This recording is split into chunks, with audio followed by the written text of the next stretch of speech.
Hi, beautiful souls. Welcome to Goddess Renaissance. So, today on the channel, I am going to be doing a pick a card reading all about balancing your masculine and feminine energies so that you can manifest either soulmate union or just your dream life or a better balance of health. Basically, it's just all about coming into balance. So today, when I was pulling the theme for the reading, I picked a card from my chakra card deck and I got this card here, Balance. And also, incidentally, the goddess I picked from the goddess deck was Goddess Maat, who, funnily enough, is all about the goddess of justice and balance. And her message on this card, which is from the beautiful Goddess Power deck by Zinnia Gupti. I'll leave the details below if you're interested in the deck. Her message is justice and balance. Everything will balance itself in divine order. Observe what is true, fair. Receive what your heart desires and deserves. So it's all about what do you need to balance so you can receive what your heart most desires and what you most deserve. We're very much going through a time of rebirth at the moment, and globally speaking, in terms of this awakening that everyone is going through, and there's a sense of like a karmic balance and reclaiming your gifts, reclaiming things that have been waiting for you essentially, for just perhaps just divine timing to fall into place, because it does say here, Goddess Maat's message is everything will balance itself in divine order. So it's very much about like there is an order for things to happen. So sometimes we can, in our human state, we can certainly get impatient or frustrated and wonder like why things aren't happening. And it's really important just to realize that everything is happening in divine timing. It is happening in divine order. Things are going to be balanced out, and there are things that your good isn't being held away from you because of something you've done wrong. I've just been guided to very much point that out. So if you are waiting for something like your soulmate union, for example, or perhaps trying to get your business off the ground, or sort of just any kind of dream or project that you're wanting to bring into fruition, or just whatever your heart most desires, it could be anything at all. Basically, Goddess Maat is here to say, everything's balancing it out, and the messages and the cards today are going to show you perhaps just a little bit of, some tweaks that you can maybe do for how you can come into better balance. How you can balance your masculine and feminine energies, especially if you are looking to manifest a soulmate union or partnership. It's very important, especially I thought it was interesting with this particular balance card. It does show the yin yang symbol. So yin being the feminine energies and yang being the masculine energies. It's something that I very much consciously worked with before I manifested my soulmate union or soulmate partnership, was coming into a balance within myself. And it's still it's absolutely still a daily practice. It doesn't just stop once you get into a partnership, as for those of you who are already in partnership will know that it's a continual progression and evolution. But certainly if you are looking for a partnership, Goddess Maat's messages like your heart will definitely receive what it desires. We are in Goddess Libra season. We are in Libra season, so also incredibly potent and powerful and apt and timely that we've got the balance card here and Goddess Maat, because both of these cards are talking about justice and balance. And what is Libra season? It is literally about balance and justice. So anyway, I've rambled on long enough for the preamble to the messages today. So it's going to be pick a card reading. I'm going to be picking, I've got 3 different tarot decks I'll be picking from, and also 4 different oracle card decks that I will be bringing in some extra guidance from as well, in terms of how you can help balance out your masculine and feminine energies, or how you can help balance out your energies within yourself to receive what you most want to manifest most deeply. So just to introduce you to the piles, so we have pile number 1. If you're drawn to this particular temperance card or balance card, Sorry, Temperance. Temperance is one of the major arcana cards of the tarot, as most of you watching probably already know. But in case you don't, just to introduce you. So the theme of Temperance is also balance. It's healing, balance, harmonizing. It's in the traditional Rider Waite. I think it shows a woman sort of pouring, I think it's like a liquid like water or something from one vessel into the other. So it's kind of just all about finding equilibrium. So we're very much going to be focusing on finding equilibrium. So I've pulled the Temperance card from the 3 different tarot decks I'll be using. So see which deck, which artwork, which crystal also you're most drawn to, and that pile will be the pile for you that will have the most appropriate messages for you. So this is going to be the Kim Kranz Oracle deck. So that's pile number 1, and the crystal is the lapis lazuli crystal. Just sort of 555 on the clock there. So there might be some changes in store for pile number 1, 5 being the number of change. And also I've just realized Temperance is the number 14, which 4 plus 1 is 5. So very interesting. So there might definitely be some changes in place for some of you to balance things out here or to find equilibrium. But don't fear, they're all good changes. Pile number 2 is this absolutely gorgeous Herb Crafters Tarot deck. So if you're into your herbs and healing and that sort of thing, you might be quite drawn to this deck. And it is the gorgeous little amethyst crystal here. Let's see, sorry, the light might be not showing up the purple color very well. Hopefully you can see that all right. And the 3rd deck is the Line Strider Tarot deck, and that's the Temperance card from the Line Strider deck. So it's lovely like watercolors. So those of you who are quite arty and creative, maybe you might be quite drawn to the Line Strider deck. And the crystal is the gorgeous little rose quartz. There we go. So those are your 3 piles. Just if you're not quite sure, if you're looking at all of them, umming and ahhing and thinking with your mind, I encourage you to tap into your intuition. A really good way to do that is to take a really deep breath in and out. Close your eyes for a moment. Just let your energy sink into the ground, and then just tune in to your 3rd eye, which is situated in the middle of your forehead. And just situate your energy there. And then when you're ready, open your eyes. And the very first card that you're drawn to, without questioning it, don't think about it, just whichever card you just straight away go to, that's the card that will be the pile that will have the messages for you. Okay, my lovely souls, thank you for tuning into this quite long preamble.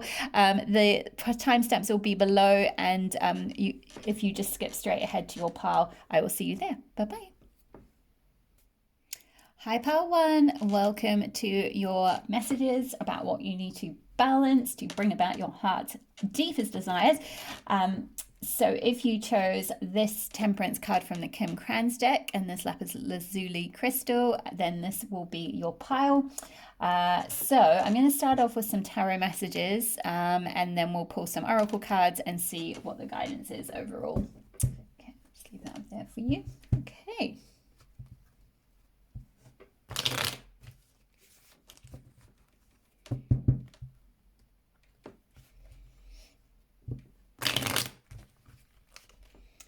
Alrighty.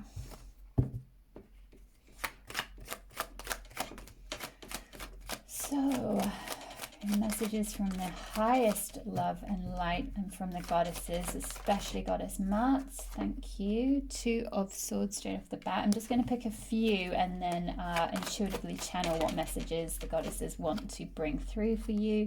We've also got the 7 of Cups. I'm going to keep that as a reverse. Yeah. Definitely some decision making coming through for this pile. Some decisions to be made. Wow, yeah, Ace of Swords. I'm going to take that as an upright. Any more messages? Goddess Maat. Any more messages from my pile 1s? Sorry, I just realised this table is really squeaky. Okay. Wow, Daughter of Swords. Definitely some decision making going on here for this pile. Okay, so I'm just being encouraged to read what we've got so far from the tarot. Let's have a look. So, yeah, so absolutely, what you need to balance. I mean, Two of Swords is definitely a card anyway, of any kind of two card is going to be a card of balance, because it's that whole duality thing. It's deciding between two different paths, two different options. Two of Swords is very much about sort of needing to go within and make a decision on two potential different options.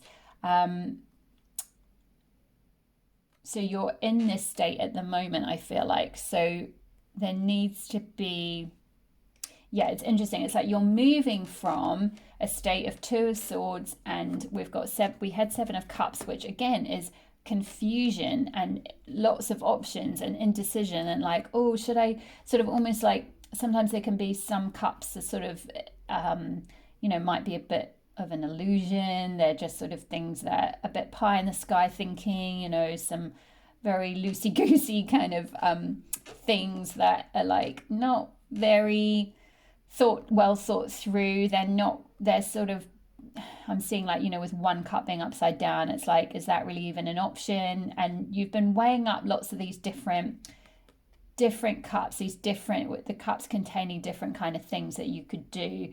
And with the moon up here and the sun down here, it's kind of like the moon is often symbolic of, can be symbolic of, what's hidden, what's an illusion, what's not really real necessarily, what might be like your mind perhaps playing tricks on you, that sort of thing. So it's sort of like you're coming out of perhaps trying to decide between something, or weighing up lots of different options, lots of different ideas, and different sort of, I mean, this could be, with it being cups, this could be different people. This could be, you could be weighing up romantic options here. Perhaps for some of you that won't be the case for all of you, though. This is a general reading, so for others of you this might be, different creative options, or different job offers, or different ideas for businesses, or different ideas for career paths, or something like that.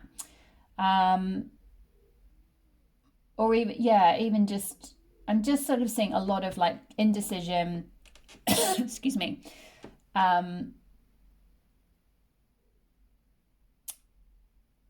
But you're coming out of that, because that came out in reverse, and you're moving into what you need to balance. The goddess is saying is it's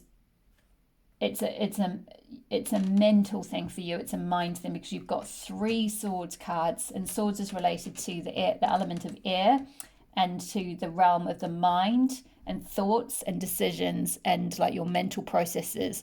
So this is about balancing out in terms of your yin and your yang, or your masculine and your feminine energies. It's very much about balancing out that, getting clear, getting sort of a clear yang energies coming through. So Ace of Swords, Ace stands for like a new beginning.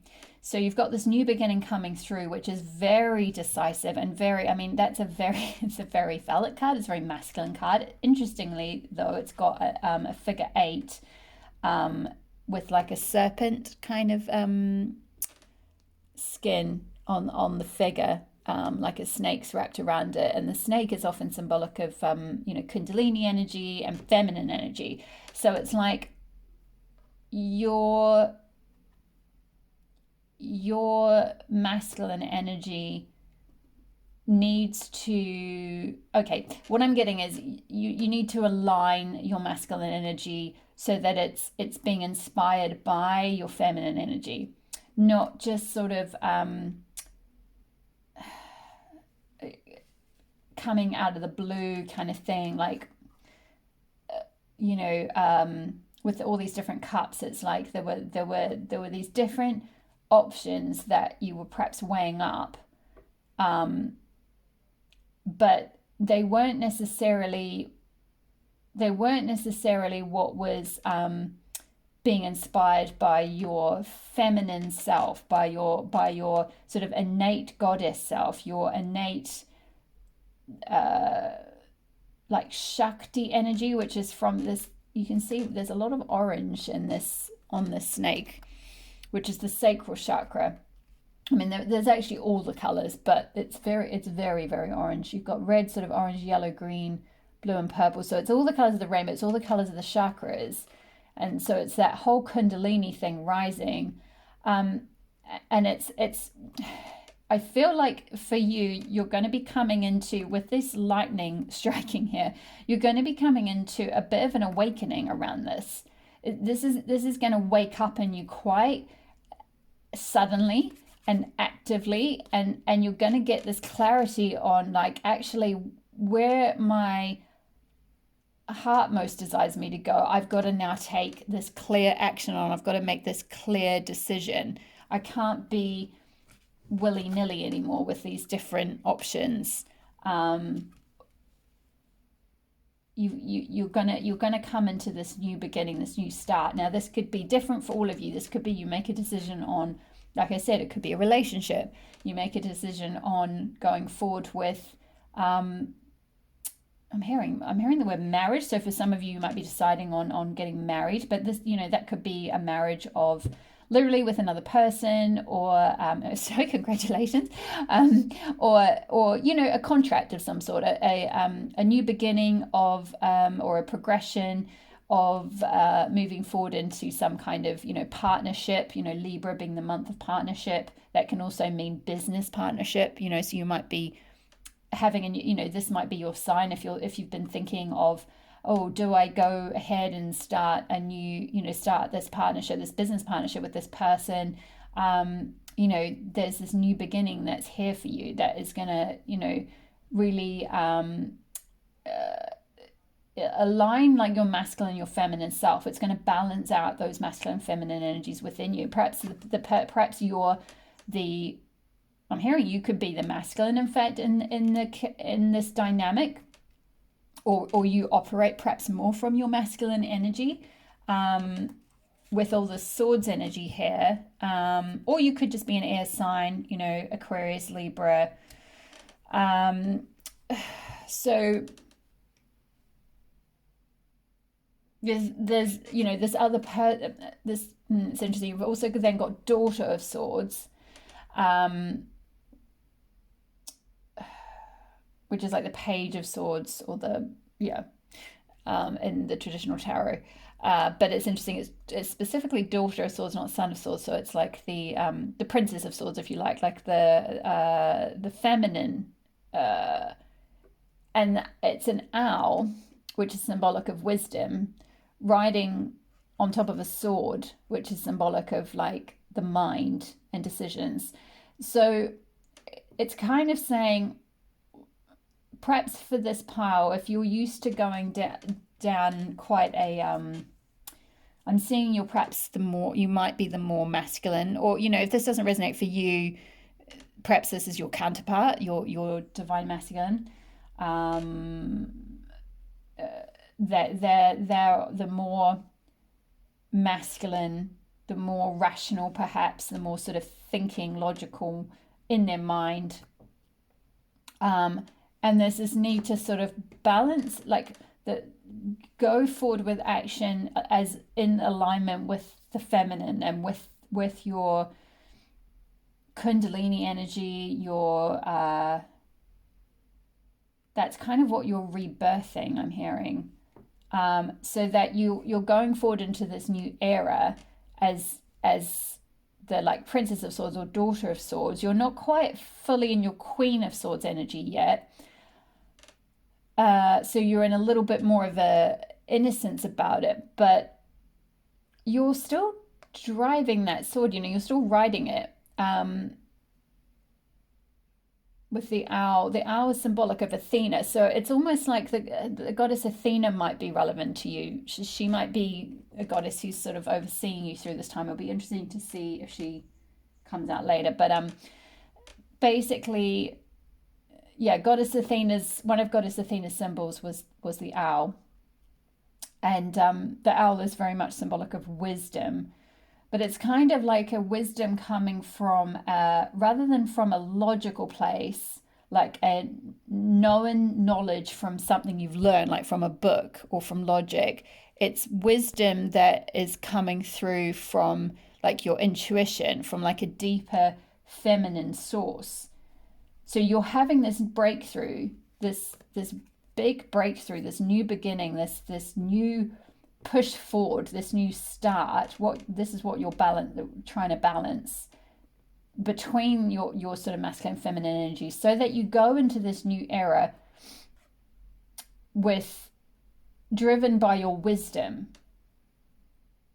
and your intuition rather than by like logic, which is previously what you've tried to do, and where you've ended up with ending up in this sort of Seven of Cups confusion situation, because your mind is going to go round and round and round and give you so many different, like the brain is not really designed in some ways to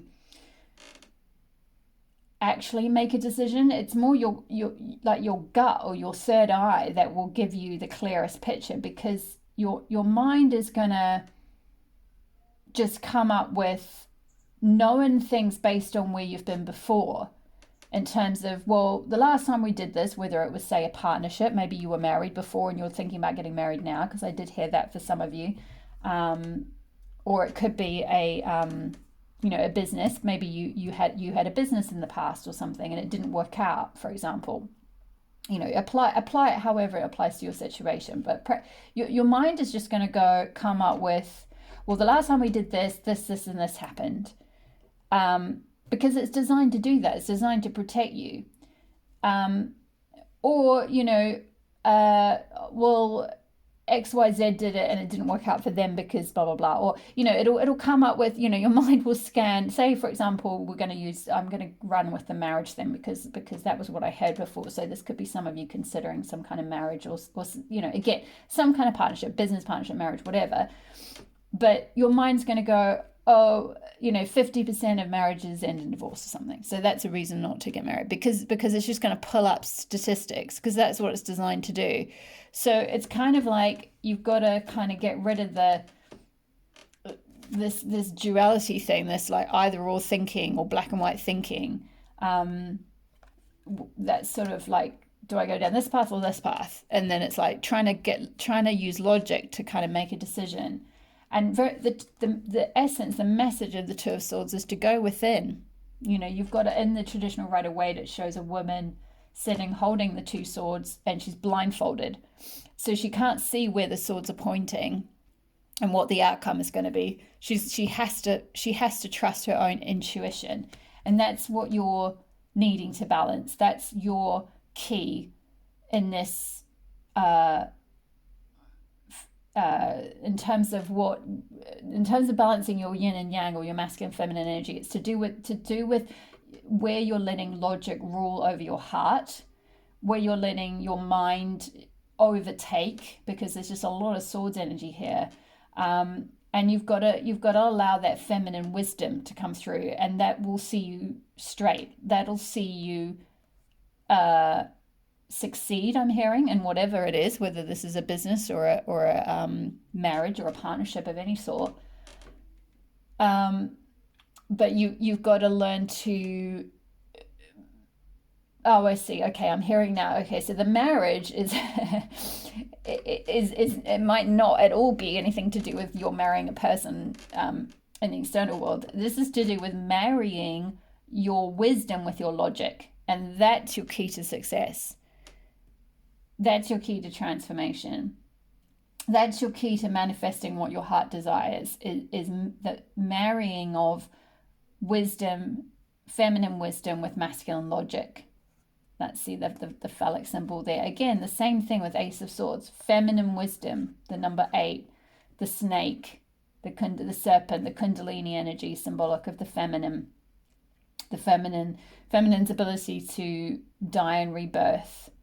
The infinite nature of Shakti, feminine flowing energy, with the masculine, the phallic masculine energy, the straight, linear, like action, forward taking, progression, momentum, so on and so forth. They've got to be balanced. They've got to be in harmony. Okay, I'm going to see hopefully that might resonate with some of you. I'm just going to see if there's any more tarot messages for this pile. I think that one flipped. Oh my goodness. Wow, gorgeous. Eight of Pentacles. I mean, this is just absolute confirmation, because the spider is all, I mean, there's a lot of symbols in the symbolic world of the feminine, but the spider is also symbolic of the feminine, also eight-legged, and we had the 8 around the Ace of Swords. But yeah, the spider being at the center of its web, and that is the energy of the feminine, is to magnetize. The spider sort of creates the web spins it outward from itself, and it magnetizes in all these things. So these stars here are pentacles. So this is the 8 of Pentacles. So it's like, oh, this is just so beautifully evocative. It's like, this is just so perfect. If you marry your feminine wisdom with your masculine logic and just really sit within that feminine wisdom, you will magnetize everything you desire towards you. All these pentacles are symbolic of, I mean, pentacles literally mean that, you know, things like money.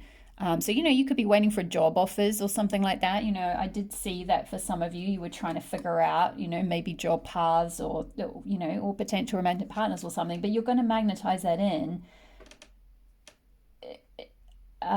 magnetically, the way a spider just, you know, it attracts its flies or it's whatever it needs, it attracts to it through, you know, by virtue of just weaving its web from itself.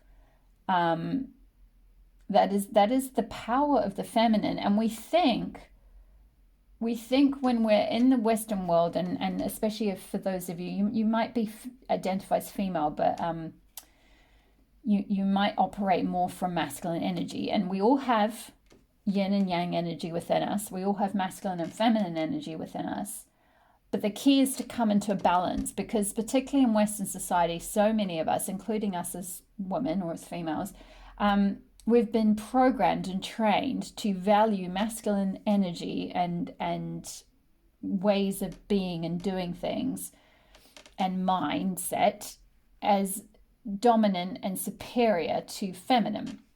So, i.e., the sword over the owl, you know, the sword over the feminine wisdom, intuitive wisdom, logic over emotion, that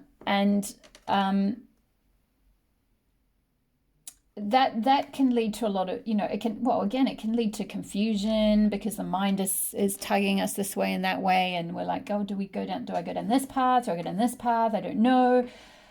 I can't figure it out. I don't know what to do.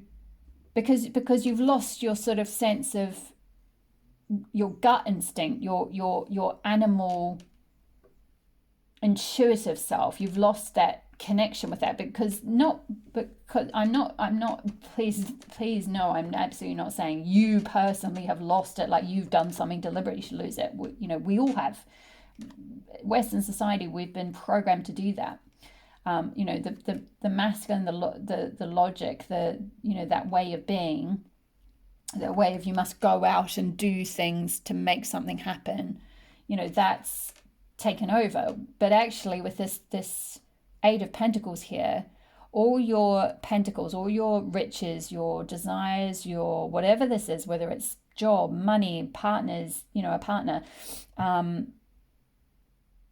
you know, some just being famous, being wealthy, being like anything, material things that you're waiting for or wanting to pull in, you have the power to pull that in through your magnetism, through your inner feminine magnetism and your intuition and your wisdom.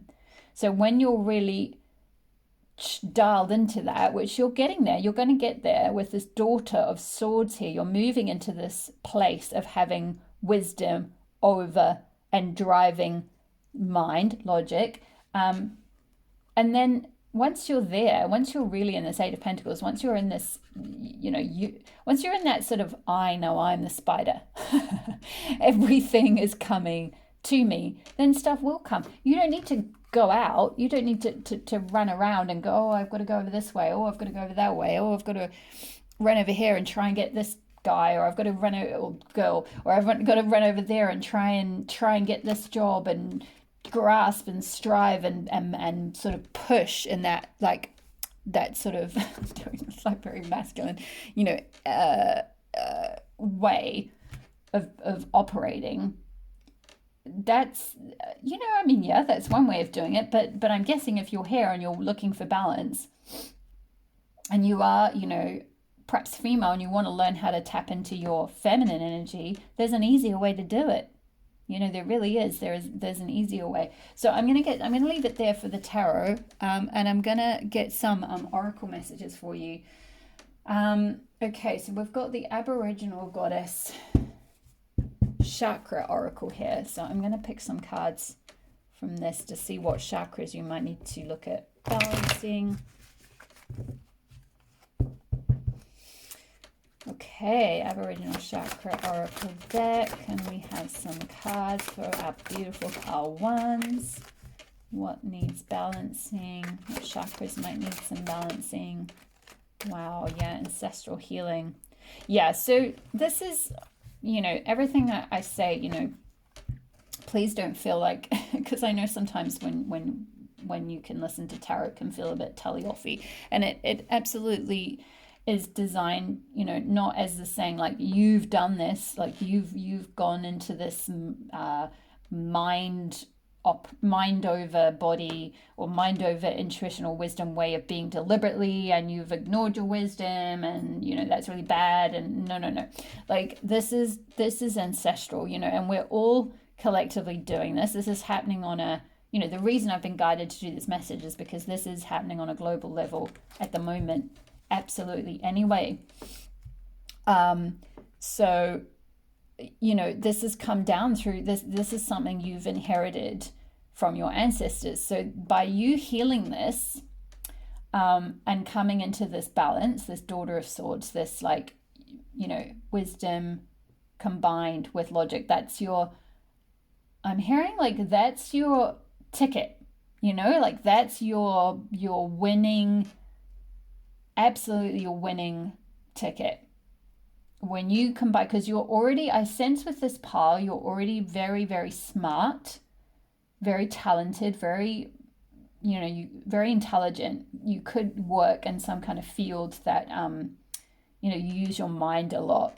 I'm hearing like someone who perhaps works with computers, you know, maybe you I don't know what you do with computers, but I wouldn't like to try and suggest various roles, but you know what I mean. Like you're just extremely talented, and you've gotten so far with that way of being, but if you can combine also and tap into your feminine wisdom, that's going to wake up with this lightning. It's going to wake up big time in you, and that's going to heal that rift with the feminine, perhaps that might be passed down through your ancestral line. So I'm just going to have a look at the book here and just read, because I feel like there's going to be another message in the book for you. So where are we? Where is the ancestral? Hold on a second. Ancestral healing. Page 9. Here we go. Okay. Yeah, so ancestral healing is twofold. It is the healing of the soul through the lifetimes we live, and it is calling on the wisdom of our elders who have passed before us to guide us on our journey. Spirituality and Aboriginal spirituality combine both these forms of sacred wisdom as one. Our soul has suffered many traumas and brings forth these hurts into our present lifetime as cellular memory, as actions and reactions to situations, although we may have no concept in regards to their origin. The ancient ancestors have the wisdom beyond our human experiences that spans across many cultures. Healing our spirit is the journey that begins with connecting to our spirit and forming relationships with our ancestors. The same themes are continuing to reoccur in your life and will continue to do so until the underlying issues are identified and healed. This is your time for healing and putting the past behind you. However, don't be tempted to just change direction without stopping for a moment to prepare yourself for the next leg of the journey. Yeah, see, I definitely sensed for this part there was like a change of direction. Like you were looking at different paths and trying to figure out which direction to go in, for sure. So before you kind of jump into that, ensure that you've taken the time to kind of do this healing and kind of tap into your wisdom, the wisdom of your elders, the wisdom of your feminine in your ancestral line, and heal that first so that you can move into this like prosperous new period. So yeah, healing is a journey of self-discovery and should be welcomed into your life and embraced as such. The wonders of knowing yourself can be truly self-empowering and bringing you closer to the essences of self. You are ready. Yeah, definitely. See, like you can see with this, the Daughter of Swords, and the swords is pointing towards this Eight of Pentacles, like combining your logic and your masculine drive with your feminine wisdom and intuitive self is going to lead you towards the essence of you. You know, the Eight of Pentacles is, you can see it's like the spider in the middle with everything else radiating out, and then all the things, all these different aspects of you that radiate out from the center of you brings in, you know, abundance of all sorts. So yeah, it's just about there's definitely a little bit of balancing and tapping into that the wisdom of the feminine, and doing some healing around some ancestral healing. I'm just sensing there might be another card in this Aboriginal deck, so I'm just going to see if there's another card here for you. Well, that's a lot. I'm going to just take the top one because I don't have time to do all of them, but yeah, okay. I mean, we got Goddess Aphrodite in there as well, and Green Chakra Goddess, which is kind of the same thing because it's all about the heart chakra.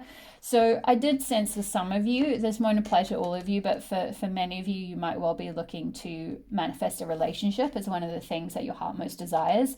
You know, whether it's either harmonizing or, you know, finding more harmony within an existing partnership or marriage or something, or attracting a soulmate or something in, but that's definitely it's saying like this is the healing that you need to focus on alongside this sort of ancestral healing and you know, this tapping into the wisdom, you know, of your elders, the inherited wisdom. There's also some healing through the Green Chakra Goddess, which is also linked with Goddess Aphrodite, Goddess of Love, also Goddess of Partnership, so very appropriate considering we're talking about like yin and yang, and it's Libra. I keep saying Goddess Libra season. I feel like Libra is a goddess. Libra is ruled by Venus, which is Aphrodite. So how appropriate. So, you know, you might well be thinking about trying to manifest a relationship. And it's, you know, with the Green Goddess showing up, she is saying that it's here for you. There's just a little bit of heart healing to do, a little bit of heart chakra healing perhaps. So yeah, just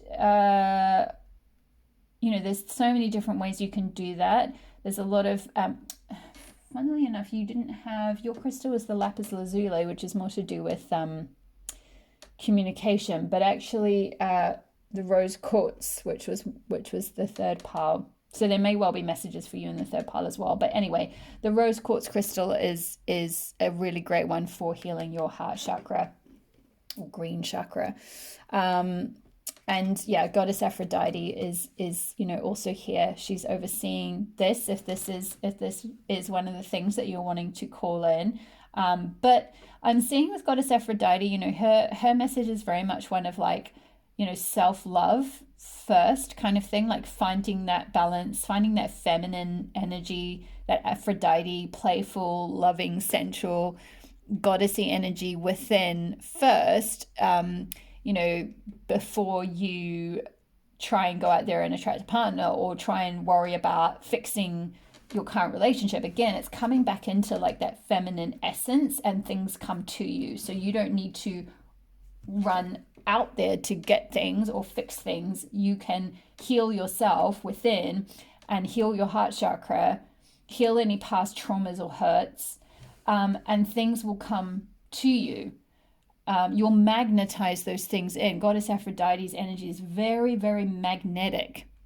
And you can tap into that yourself. There's definitely various ways you can do that. I am going to be uploading more meditations and things like that on my channel, so keep an eye out. Subscribe if you want to see when those go out. Otherwise, if you want to connect with your goddess energy, your innate goddess energy, your inner magnetism, I certainly offer on my website, goddessrenaissance.world, I offer goddess healing sessions and also goddess empowerment coaching sessions, which can help you activate whichever kind of goddess energy you really need to tap into for whatever it is that you're most looking to manifest. So that's available to you if for some reason you feel you would really like some extra support with connecting with that. But in the meantime, there's many ways you can connect with Goddess Aphrodite. You can look at pictures of her online. There's various meditations and things on YouTube. You can dance. It's very sensual energy. Like I said, get yourself some rose chakra or anything rose, like rose, even drinking rose tea, rose oil, rose essential oil, just rubbing that, on your heart chakra. That will be very, very healing for your heart chakra. So that might be something to look into for my beautiful pile ones. Okay, let's just see what else have we got. I'm gonna pull a moon card for this one for pile ones. What else needs any other further messages? Yeah, wow, beautiful. You're very close to achieving your goal, Goddess Moon. So whatever it is that for those of you who are, you're on this path of trying to make a decision, there's been a bit of confusion, different options, you're trying to figure it out, and you're coming into this new beginning. Whatever that goal is, whether it's, like I said, a business, a creative project, a marriage, a partnership, you're very close to achieving it. So don't give up. Don't get lost in the confusion and the disappointment of things from the past. Like, go through this healing and you will absolutely achieve this goal. So okay, yeah, I'm sensing that that's all for my pile ones. So I hope that resonated. Please leave me a message below if it did. I would love to hear your feedback if any of the messages in this reading resonated. My details are below. Please subscribe if you'd like to see further readings and other meditations and other videos that I'm going to be uploading in the future. Thank you so much for joining me, and I will see you very soon. All my love. Bye. Hi, Pile 2. Welcome to your messages about how to tap into your masculine and feminine energies to find balance and harmony and attract what your heart most desires. So if you chose the amethyst crystal and pile number 2, let's get into your reading. So we've got the Gorgeous Herb Crafters Tarot deck here. So I'm going to start with some tarot to get a little bit of a story, see what's going on in your life at the moment, what might need balancing out. Okay.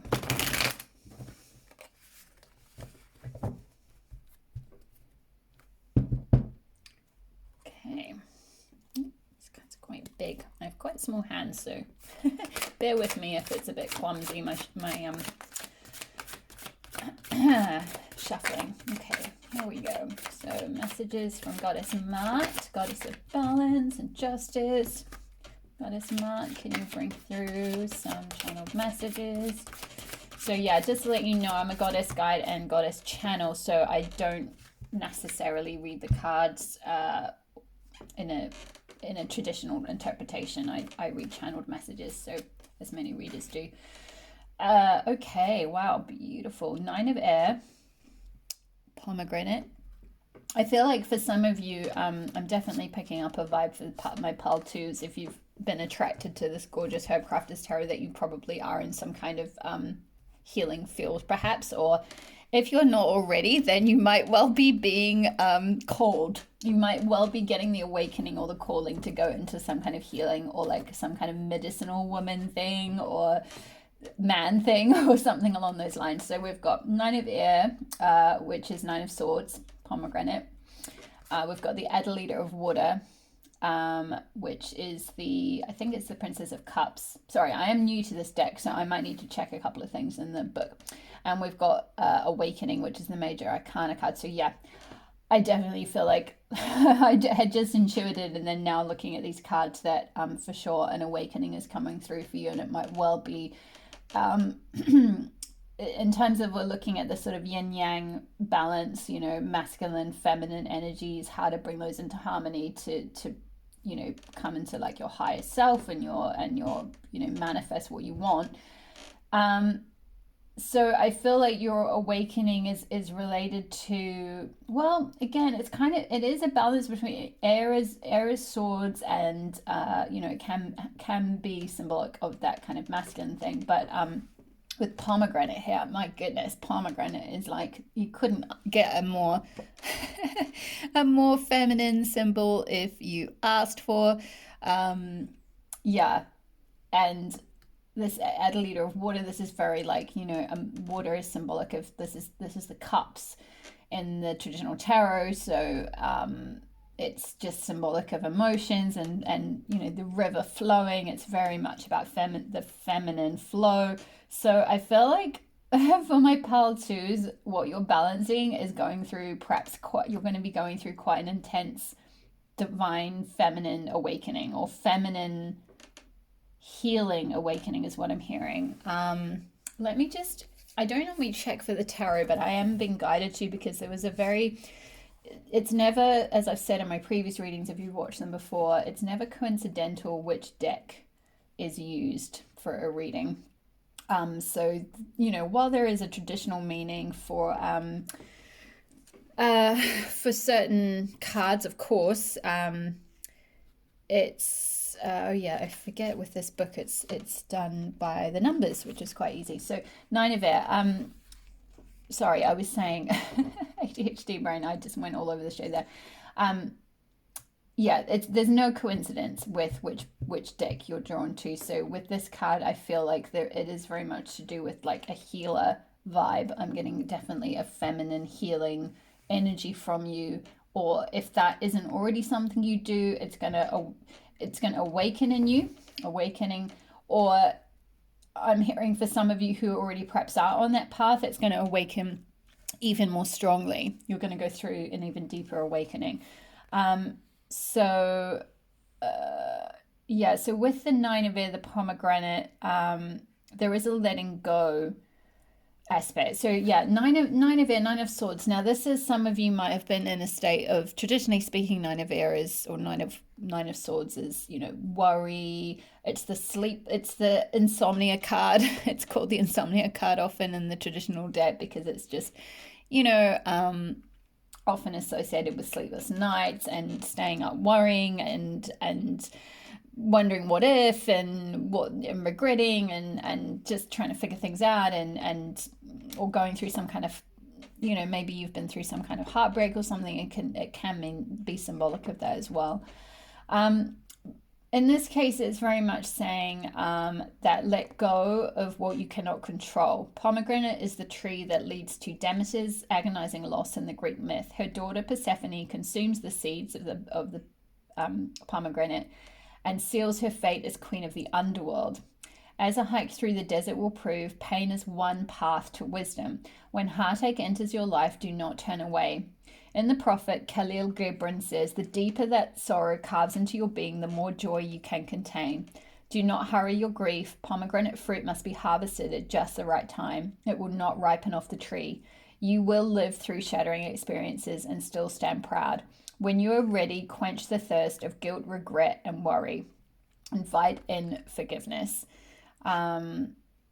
Yeah, and the crafting message I love with this book. It's so gorgeous. It's got beautiful crafting like guidance for each of the tarot cards, and it says crafting with the nine of air, write your grief with a feather and pomegranate juice, tear open a pomegranate, enjoy the seeds, claim your underworld crown, drink pomegranate juice to calm the spirit and heal the heart when it is overcome by emotion, which might be of the three things there, that might be the most perhaps the easiest to access, because it might not be pomegranate season where you live or whatever, but you may be able to get some kind of pomegranate juice or something like that. But if you can, that would be very healing for you. It is symbolic of the seeds. The myth of Persephone is like, she was given the seeds of the pomegranate by Hades, the god of the underworld, which sealed her fate as being the queen of the underworld, which gave her that ability to reign over those perhaps darker emotions, and find a way to then transmute those so that she could then come up into the light and for the spring and summer seasons. But there's a necessity. I mean, this is part of this is part of the awakening. This is part of the feminine wisdom. This is part of what you're learning to balance in terms of your yin and yang. Is perhaps there might have been a bit of a judgment within yourself around, which is why maybe you've got the Nine of Swords, because you've been struggling through something, but there's an inner fear of it or judgment of it, so you're not allowing it to flow. Add a liter of water is all about flow, letting the emotions flow, and that's very necessary to have this kind of, to get through this awakening, and through this healing, and come out of this Nine of Swords that you're moving through right now. So I'm so sorry if you have had some kind of grief. I really hope this wasn't any kind of, this might have been an ending of some sort, or it might just be something you're really worrying about. So, but my feeling is, and I know I really do understand this is much easier said than done. I'm hearing for some of you, this isn't going to apply for all of you because this is a general reading, obviously, but for some of you might have been through quite a toxic relationship, and you might have come through that and be going through the breakup time right now, and be navigating through that, and you're perhaps not sleeping very well, or you're just, there's a lot of worry, there's a lot of pain, and it's very much that with the energy of Persephone being here through the symbolism of the pomegranate, it's very much that necessity of having to kind of go through, like there's no emotional bypass here. You can't skip to your awakening. You can't skip to like over the pain and over the emotional stuff that you've got to process and just get to a perpetual spring and summer. The medicine of Persephone is very much about, if you're going to go into the underworld, then be the blimmin' queen of it. You know what I mean? Like she got abducted, so to speak, in the traditional myth by Hades, but there's a lot around, there's a lot coming out now around sort of a reclaiming of these traditional myths and a retelling of them in ways that center the feminine protagonist in a way that shows her agency and empowerment. And I feel like for some of you, if you have been through some kind of toxic relationship, you might be feeling disempowered or a bit of a victim, and a bit of in that state of like, when Persephone was initially sort of abducted and you were just dragged down into this underworld, you've been cast aside or something. Like there's been this energy of grieving and pain and why is this happening to me? I feel like perhaps for some of you, you're feeling like, why is this happening to me? If it is some kind of relationship thing that's happened, or maybe it's just some kind of ending of a cycle or something like that, maybe some kind of karmic cycle, whatever it was, maybe a job that didn't work out or something. But essentially there's a message of the pomegranate seeds are like jewels, and this pain is going to turn into wisdom. It's going to eventually bring forth jewels for you. And with this, it's interesting. There's this I'm sorry, I've gone completely blank. I can't. Malaby necklace, I think they're called.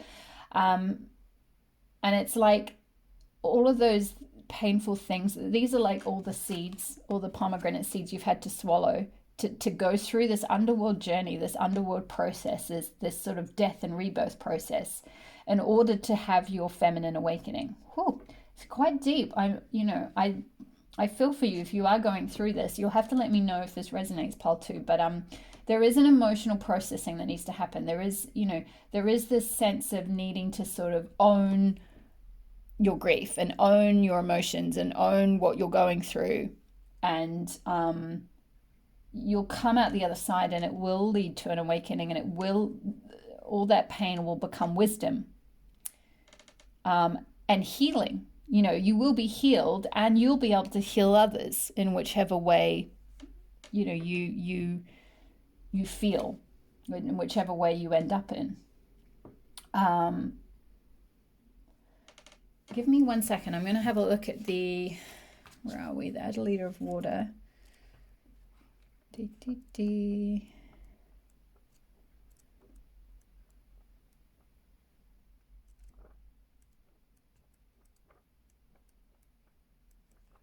A leader of water. Here we go. Yeah, I do. Yeah, wow. I do feel like this is to do with the relationship thing. So, because we've got protect your heartwood, but let your love blossom. Strong boundaries create healthy relationships and give your whole heart to your cause. This is just talking about the description on the card, how she's adding flowers to the water to make tea, changing the liquid to a delicate pink being the symbol of the feminine. Again, we've got double sort of pink here, with the pink pomegranate being a symbol of the goddess, and the pink flowers here and the pink tea. Very much feminine healing energy here for you. So she's saying, the Adelaide of Water is committed to nurturing her spirit. She knows that time alone allows for the discovery of her innermost desires. As the inner heartwood of ocotillo is used as sturdy building material, she vows to be a model of self-care. Just as the beautiful flowers of the ocotillo remain safe at the top of the tall plant covered in hidden thorns, she shares her heart with brilliant flair while keeping it safe and protected from harm. She has a deeply caring center, but will battle to protect her boundaries when it comes to love. And the beautiful crafting advice for this one is warm your heart, make a sun tea with flower blossoms. But I would just recommend some kind of, just lovely, some kind of flower tea. If you can find a blossoming tea, there are those gorgeous teas where you often see them in those big glass teapots, and they have those flowers that like you pour the water and then they just like slowly blossom. So that might be quite healing for you. I'm sorry, I don't know exactly what they're called, but I think it's some kind of blossoming flower tea. Also, your boundaries are sacred. Grow a small cactus in a windowsill pot to remind you, and use the inner bark of ocotillo or another beloved plant as a reminder to protect your heart. Yeah, so I do feel like blessed for some of you, I really feel for you, because I have been there. I really, really have. I have been through a few years ago now, I went through a very, very, very painful toxic relationship with a very extremely painful breakup that, and the relationship was, all my boundaries were broken, left, right, and center. And it was just the worst thing ever and the most painful thing ever. And I thought I'd die when I came out of it. It was just the worst pain I've ever been through in my life. But it was the biggest awakening I had eventually, and I do remember I went to this amazing, in fact, it was, she did a lot of goddess work. So it was how I had my divine feminine awakening through this whole process, because she really helped me get in touch with the goddess within, and to help my healing process. And she very much said a similar thing around when I was in that Nine of Swords energy, and kind of and sort of shutting my emotions down, and wanting to just like spiritually bypass what I was going through to get like I just wanted to sort of get to the end of it and just get over it, and just be like, sort of, oh, it's fine, it's forgiven, I just want to move on and just be awakened now and just get on with my life. But it's like I had to go into the underworld. And she said, you can't spiritually bypass that. There's no way over the tunnel. You've got to go down and through it. And I didn't want to hear that at the time, as I'm sure you probably are feeling that now. You probably want to throw your phone out the window at me saying this. I know. So I feel, I feel you. I feel what you're going through for sure. But you will heal. Add a liter of water. You will heal your heart, and you will learn so much from this. That this mala beads are symbolic of the wisdom. All these little beads are all the little pearls of wisdom that you'll get from, having to take those pomegranate seeds to go, to become the queen of the underworld, to go through your underworld process, your processing of the pain and the sort of autumn winter of your life, or of this cycle. The emotional purging and processing, the honoring of your own emotions. If it was a toxic relationship, there's a good chance you may not have been able to find closure. So there's a sense of needing to find closure from within. But I'm just been guided to say as well, if you're needing support with that, because this is something I have been through with a narcissistic abusive relationship, or some sort of toxic relationship, if that's what you've been through, and you're trying to find this healing, I can help with I do offer holistic healing sessions, so I'll leave the link below to that if that's something you would like support with. But certainly for many of you, I feel like you are already along that path. You're already healers, or you're already very spiritual, or very connected anyway, and you're balancing that out yourself. You know how to go into your feminine self. It's just there's definitely a sense of like there's some healing to do with add a liter of water, and a balancing of your emotions, a purging of emotions, and a lot of like just a lot of self-love. And I know that sounds really obvious, and it can be really trite to be like, oh, self-care, and you just sort of think, well, I'm not going to have a freaking, like, stop telling me to just go and have a bath. Like, a bubble bath is not going to heal this. And I get it, because I went to an actual therapist who told me to have a bath after I was going through this breakup, and which is just terrible advice. So I'm not going to tell you to have a bath, because it is deeper than that, and it is hell. It is an underworld process. It's Persephone being dragged kicking and screaming into the underworld by Hades. But eventually she has the pomegranate, the seeds of the pomegranate, which is the seeds of the divine feminine. And those seeds contain her healing. And when she can embrace that process, that very necessary human process that we go through, of going through the pain and through the darkness and through the tunnel and through the sort of autumn winter, we can come out the other side and have this full awakening process. And with this gorgeous mandala and the green, we can, all the growth, all the heart's desires that you want. And the message of the add a liter of water as well was saying something about give your heart, but also protect it.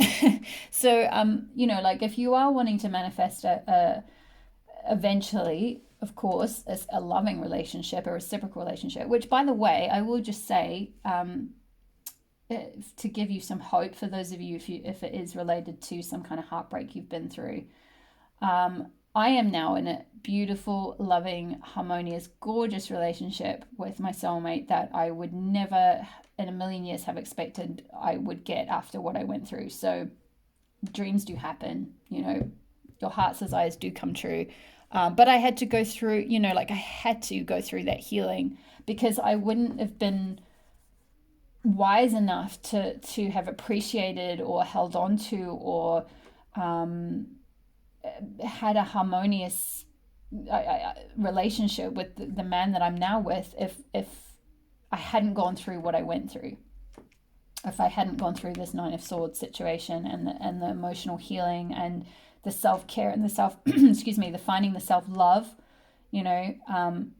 and protection and learning to set boundaries. Boundaries are really, again, you probably know this. I feel like my pile twos, you know boundaries, but I feel like maybe what this relationship was, or this breakup or whatever you've gone through, was a reminder, and this might not be a relation, like an intimate relationship. This just might be an ending of, it could be a work situation where your boundaries were a bit violated or taken advantage of, or something. You didn't set strong enough boundaries in something that's become a bit toxic, because people have kind of taken advantage of you. So there needs to be kind of a release of whatever that situation was, or whatever these habits are that aren't serving you, a healing, and then a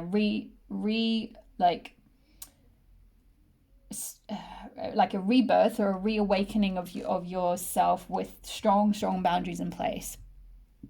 And I'm sorry, lecture over.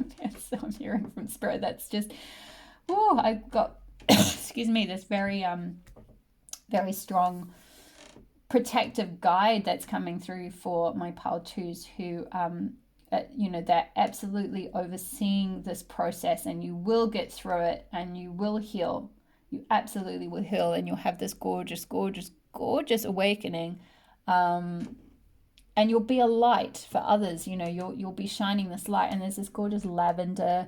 Lavender is very healing and calming and good for the heart as well. So lavender might be good for you. I feel like some kind of rose tea or rosehip tea, if you can't, and again, pomegranate juice or something like that. But even just the essence of those things are, the rose essential oil could be another good one for you. Okay, I'm getting the sense. I'm going to pull, let's see. Okay, I'm going to pull one of these for you guys. This is from the absolutely beautiful Illustrated Herbery deck by Maya Toll. Such a gorgeous deck. So I'm going to see if there's any other guidance for my pile twos. Any more guidance for my pile twos? Any more messages of guidance for my pile twos? Any more messages of guidance? Someone's not being very chatty. Whoa, there we go. Yeah. Lavender, tough love. Woo! I feel like I've just been giving you tough love. Yeah. Lavender. I mean, lavender is a beautiful, and we had amethyst as your crystal as well, which I'm not quite sure where I've put now. But anyway,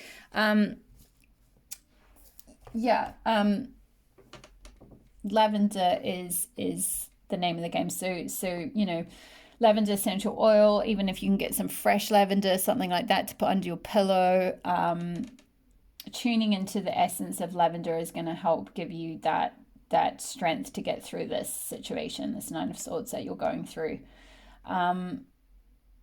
Even there are tea. I think some of the yogi teas have lavender in them. I think there might be a female healing tea that has lavender in it, so that could be quite. I mean, it's literally got a teacup here. I mean, you've got a tea here and a tea here, so drinking lots of tea could be very helpful. To tap into that water element and healing. But yeah, tough love. The energy of lavender is that, like, it's got that lovely healing energy, but in quite a strong way. So it's kind of like, okay, I'm picking up Goddess Kali's coming through. So Goddess Kali, if you don't know already, is I mean, she is the awakener. She is the goddess who she's the goddess of tough love in the sense that she will pull away situations that are not working for us, or where our boundaries are being crossed, or where they're toxic or something like that, some kind of false foundation that you've ended up in, or sort of planted in, and she'll pull the rug out from under your feet, so it will feel like a rude awakening or tough love, in order to align you with your highest good, in order to get you on the path to something that's way, way, way better. And I will say, from my own experience of having had multiple Kali situations in my life, especially with that difficult relationship breakup several years ago, that was extremely pivotal, because I was sort of going down one path, and it kind of pulled the rug out from under my feet, and it absolutely catapulted my healing. It was extremely painful. I definitely went through a big underworld cycle, and a big purging, and a releasing, and healing, big time. But it definitely led to so much wisdom, and a much stronger sense of self. And when I look back now, I'm grateful for that, because it was Goddess Kali's way of giving tough love. It was the most loving thing that the goddess could have done, even though it felt like it was a really, really, really tough thing to go through. So that's the energy of lavender. You will get through this. And also create space, raspberry. So, and you've got this gorgeous little bird with the little eggs. So and this other bird that's flying away. So I'm sensing for some of you, this might have been a breakup, and one partner's left the nest or something, and it's now just you. But there's a need to kind of like clear space, clear energy. So clear your home, clear the energy of your home. Have a big declutter, clear out anything that might still be lurking around, that is like, maybe their energy or their stuff or something that they've left. And just energetically create space in yourself, and in your home, both physically and emotionally, for new things to come in. And again, it just comes back to that same message with Goddess Kali, of like pulling away something that really wasn't serving you, even though you can't see it at the time, and even though it feels like, hey, I was looking at that. Like I was making plans with that person, or we were going to do this, or like we were going to get married or something, or we were going to, whatever it was, whatever you had decided, and it feels like an absolute rude awakening and a kick in the pants. I get it, but it's creating space. When things get pulled away, it's having that strength to go within and say, not Nine of Swords, why is this happening to me, but add a liter of water. How can I flow with this? How is this happening for me? And that gets you to your awakening. I'm just going to see if there's any. Yeah, okay. I'm going to pick an archetype card for you. 1 second. So we've got the Kim Kranz archetypes here. Sorry, my hands are quite small, and these are really big cards as well. So it might be slightly clumsy. What? Okay. Goddess Maat, what do we need to balance, heal, to come into harmony? Whoa.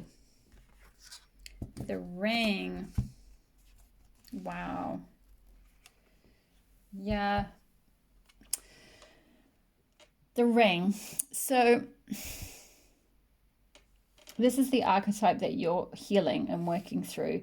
So the ring speaks of like, two things really. One is like the sense of betrothal or belonging, as in the literal case of like an engagement ring or something. So some of you might be going through something like that, maybe a divorce or a breaking up of something, or working through an archetype of where you've been attached to something externally, and the journey is to kind of go within and find that inner betrothal, that inner And I know I'm hearing some of you absolutely groan at this because it's like, yeah, yeah, yeah. But like really, honestly, truly, it is that needs to happen.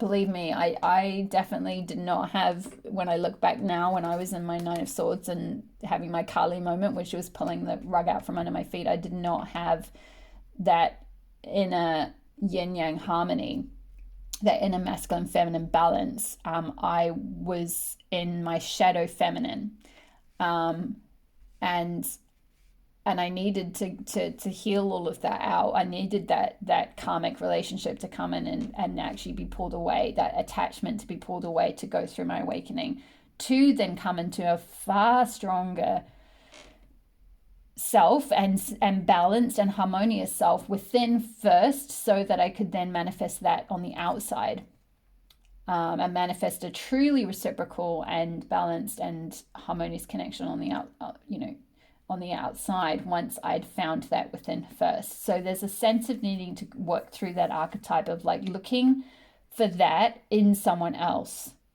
looking for that,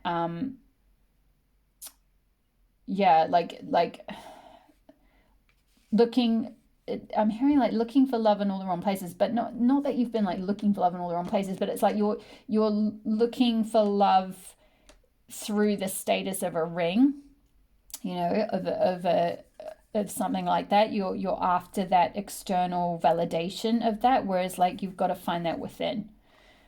And also the archetype of the ring is to do with the eternal like a cycle or eternal nature of your essence, of your soul, which is what you might have maybe perhaps lost a little bit. Sorry, I know I'm really conscious of the fact this is really quite tough love, so I'm sorry that these messages are quite excuse me, quite strong, but this is really said with so much love from your guides. They are and your goddess guides, they are looking out for you, and when you can find this balance within, and this love within, it comes back to the same kind of things, like finding that love at a liter of water, like creating those boundaries, looking after yourself, really, really caring for yourself, and then these other things will show up on the outside, these things you were looking for. I'm just going to see if there's another message. I feel like there might be something else I'm missing from...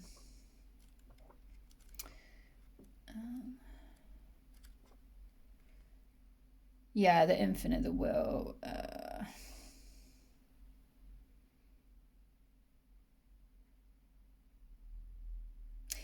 Yeah, I mean, it's kind of saying the same thing I said, but I'm gonna read the message anyway for you. So the ring is an image of connectedness. Rather than viewing life as linear, which is the masculine and the yin yang, as a series of progressive achievements, the ring challenges us to sense the cyclical, infinite nature of our world and experiences, which is the feminine or the eternal nature of the Shakti energy. So beginnings and endings fall by the wayside as we practice seeing ourselves as part of the cosmic circularity of creation. For this reason, it's no surprise a ring is worn on the finger to represent eternal love that surpasses space, time, and worldly things. So much can be projected onto this archetypal image, which is what I was sensing perhaps might have been what's been going on for you, because it mimics the Earth's orbit around our great sun and the intimate bond between two lovers. It is the micro and macro united. This card calls us to deepen connection with self. Deepen connection with self. That was very much the add a liter of water message. Other and the world at large. Meanwhile, there may be a literal ring. There may be a literal ring waiting to adorn your finger. So yeah, I definitely feel like, I don't always talk about my own personal love story saga or dramas or woes or whatever, and what I've now manifested, in a YouTube reading, except when necessary. And I was very much guided to say that because I feel like for many of you, you're going through a similar thing to what I did, perhaps, maybe in a slightly different way or whatever, but might not have necessarily been abusive or anything like that. But I do feel like for some of you, you might have found it difficult to set boundaries. So I want you to at least take hope that if you are going through something like this, that and also that the ending of that message was saying there might be a literal ring waiting to adorn your finger. And so whatever I'm getting quite emotional. there absolutely is someone better around the corner, is what I'm being guided to say to you. It's very much this goddess Kali thing of tough love, like someone who was not worthy of you, and someone who perhaps took advantage of you or didn't respect your boundaries or something. They've been pulled away to create space for your awakening and your healing, and so that you can have this wisdom, so that some much better connection, once you've found that eternal connection with yourself, your own essence, you'll get your ring. Kind of when you don't need it anymore, when you're least looking for it. I know everyone says that, like, oh, it always happens when you're least looking for it, but it really does. I will say that it really does. In my experience, it does. So, like, have faith, you'll get through this Nine of Swords, and you'll come out the other side, and you will just be, you will definitely,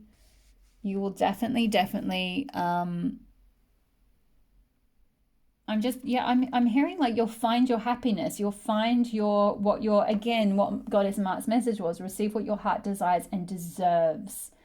I've just been guided to point that out about the deserves.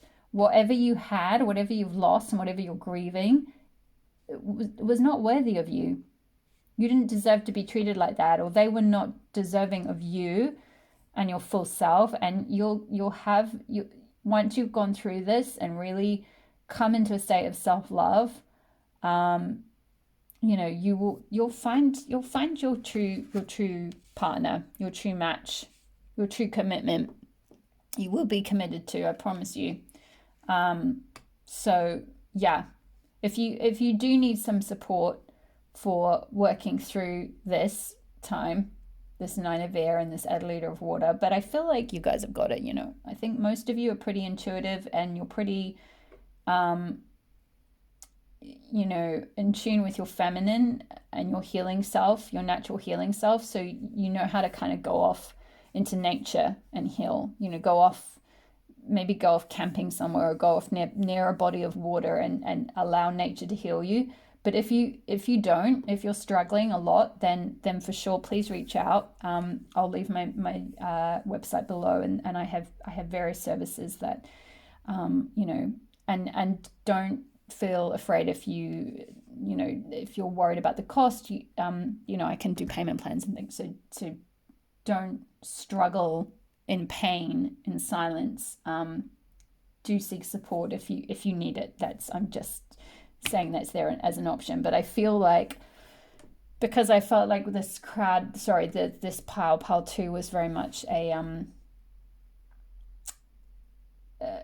my healers group. So I think you know, when you tune into your feminine self, you know what to do. Yeah. Okay, I'm going to leave it there. I'm sorry that was a really tough love message, but I hope that I know that you will get through this, and you'll get your absolute true love, and I can say that with absolute certainty because I have. So I speak completely from experience. You'll get through this Nine of Swords. I promise you will. And it will just be, what comes out the other side will just be beautiful, and so much better, and absolutely what you deserve. So thank you for listening. Please leave a message below if this resonated. although I'm sure if what you're going through, you probably just absolutely don't want to talk about it. So I totally understand.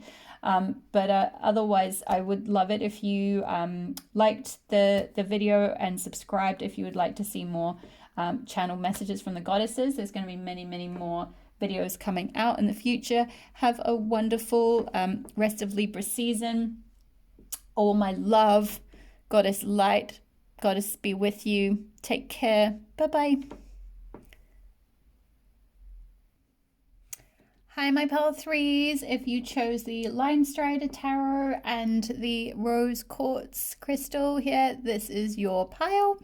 So I'm going to get into your reading. I'm going to start with some tarot messages, and then we'll move on to some oracle card messages. So, oops.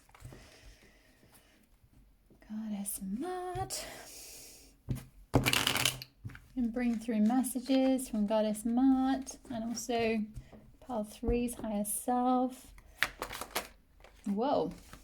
Wow. 8 of Pentacles straight off the bat. So it seems like what you guys most desire is related to like your purpose in terms of your career, how you earn money. Pentacles is all to do with, you know, the material, the physical, the, you know, the money, the job, the house, the car, that kind of thing. Like, yeah, what you can make in the world. So I feel like for my Pile 3s, this could be. It's also quite a creative in this particular deck.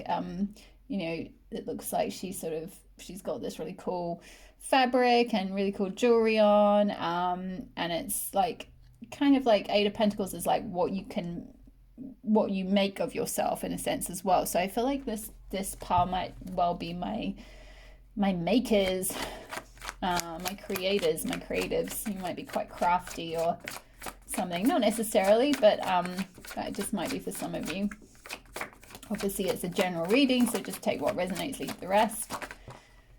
Strength, yeah. So this is what you're coming into balance. And we've got, it's funny, above the this woman here, she's got the infinity symbol, which is, you know, similar to the symbol for the yin yang, and very much the Strength card, interestingly, is kind of about that sense of like the feminine being like taming, because you can see she's sort of holding on to the chest here, if you like, of the lion, which is often symbolic of like the masculine, or the, you know, lion being Leo, being sun, symbolic of sun being the masculine. And it usually always has a feminine element. In most of the decks there's like a woman, often with a crown actually, or just a female figure with a lion. And it's kind of to do with that strength that is very like I'm hearing like a quiet strength, like what you're balancing within in order to bring about what you most want is having this quiet inner strength over perhaps your okay, I'm hearing over like your rational nature. So the line being like the masculine, or the rational nature. So I'm just going to get some more cards for you in terms of what might be going on. Let's get a bit more of a story.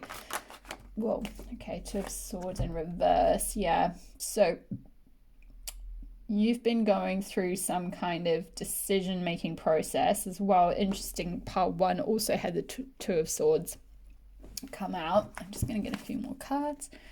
A bit more of a message, a bit more of a story. Part 3, a bit more of a story. We have some more cards. Oh, I'm feeling like quite breathless with this pile, like quite nervous. Some of you might be, I'm not sure, maybe some of you are applying for, there's a lot of pentacles here. We've got 8 of Pentacles and 6 of Pentacles now. So maybe some of you are like a bit apprehensive about something like money or a job or a career. Maybe you're trying to decide between 2 different career options, 2 different job offers, 2 different paths in terms of what you could do to earn money, or what your purpose is, or what your job is, or something. Or two different creative projects. Maybe for some of you, I'm sensing you might be at school or something, and you could be trying to decide between two different subjects, or two different university degrees or something like that. Maybe you've had offers from two different universities and you're trying to figure out, do I go that path or that path?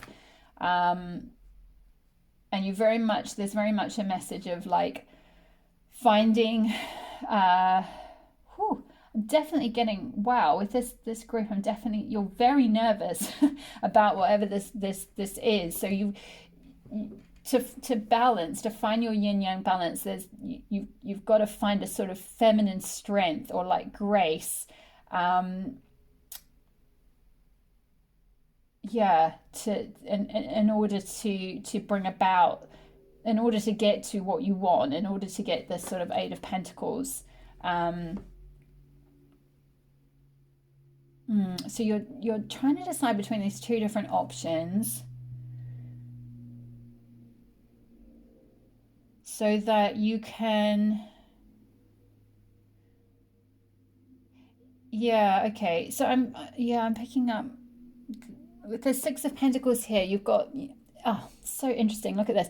The bird here is sorry, I'm holding it away from the camera. The bird here is holding scales. I mean, how you could not have a more apt card for the Libra season and for a balance reading. What do you need to balance? And there's this little mouse that's looking up at the scales, going like, yes, me please. And the color of the scales is yellow, and there's a star in the middle. So it's something to do with, I'm picking up on something to do with like your solar plexus, which is situated in your, if you don't know what that is, apologies if you do, but for those of you who don't, it's situated in it's an energy center. It's situated in your gut, and it is all to do with your confidence, your willpower, your drive, your ambition. It's how you shine your light in the world. And I very much feel like for this Parla is a lot to do. This is the theme. This is the sort of perhaps what you most desire, or what you're most trying to manifest. With Eight of Pentacles straight off the bat, how do I make my money? What am I, what's going to make me feel plush? And I feel like with the Eight of Pentacles, with the purple all around it, it's something to do with, you've got to really align your head with your heart, and your well, it's everything. It's align head with heart, masculine with feminine. With the Strength card, the masculine with the feminine. The feminine's got to lead the rational self along. The Leo masculine self has got to be in tandem with the feminine, with the female. She's got to lead. You've got to find that, you've very much got to find that balance. And with the bird holding the scales, there's got to be a balance of yin yang. There's got to be a balance of like spirituality, or like your soul, and what your soul wants, and what you yourself want. I feel like there might be, for some of you might be going into a bit of a soul business, because with like Pentacles, and she's sort of holding the money here, and it's got all these this sort of purple energy behind her, and a cat. It's quite like, maybe you're like maybe you're like making crystal jewelry or something like that. But you kind of maybe think in your logical brain, with this Two of Swords and this being at a crossroads, trying to make a decision between this path or this path, and you've got the moon in the distance here, symbolic of the feminine. You're trying to make a decision between like, well, what's going to give me, like Six of Pentacles is like being able to be in a position of having enough money, having enough like balance of money that you can give money to others, that you're generous enough to be able to give money to others. And you're trying to figure out,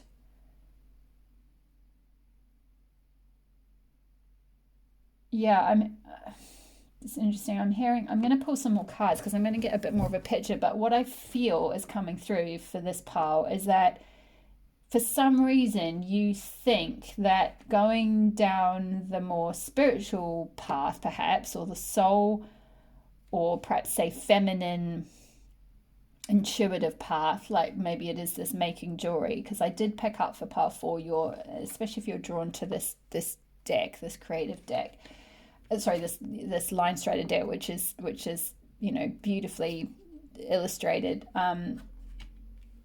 You for some reason you think maybe your art or your what you make, or this passion, isn't gonna lead to pentacles, money, isn't going to give you the money, isn't going to get you to a point of being able to have enough, like more than enough, that you can sort of be generous with your money. I'm going to get a bit more of an indication that, whoa, that one absolutely full. Yeah, Queen of Swords. Yeah, you've got to balance this. So Queen of Swords she can be a bit overly rational and overly in her head, and not really in her heart. She's making decisions from logic. She's making decisions from her mind. You can see with her sword and the blue color, and it's sort of, she's white. She's got this pink behind her, but it's like the sword is in front, and the sword being symbolic of, logic, the mind. And it's also a phallic symbol, it's the linear path. Let's go down the known linear path, the step by step. This is where success leads to. This is what logic tells me is the right thing to do. And you've got to balance that. You've got to balance that Queen of Swords, because she's calling the shots at the moment in your life. And this is what you need to balance in order to receive what your heart desires and deserves. It might actually be, look at the difference between the energy of the Eight of Pentacles woman with this free flowing, she's got the cat, she's got this great fabric, this jewelry, her hair sort of side swept, she's holding up her pentacle, like something she's made, versus the Queen of Swords. She looks a bit, she's got a crown on, sure, but does she look very happy? To know, it's like you there's a weighing up here of like sort of the logical path and money and what that's going to bring, versus like doing what your heart desires and making what you most want to make. That's the and I'm hearing like Spirit kind of saying, or your guides or whatever saying, Goddess Maat saying it's not one or the other. Like for some reason there's this when I got the Two of Swords, it's like, why are you in Two of Swords? Because you don't need to choose one path over the other. It's not choose sort of money and abundance and having more than enough, Six of Pentacles, with this sort of logical path, or go down this, perhaps more creative path and not have anything to show for it, kind of thing. It's like you will get pentacles with what you make. I'm just going to see what's holding you back from this more heart-led, feminine, perhaps creative path. What is holding you back? One flipped.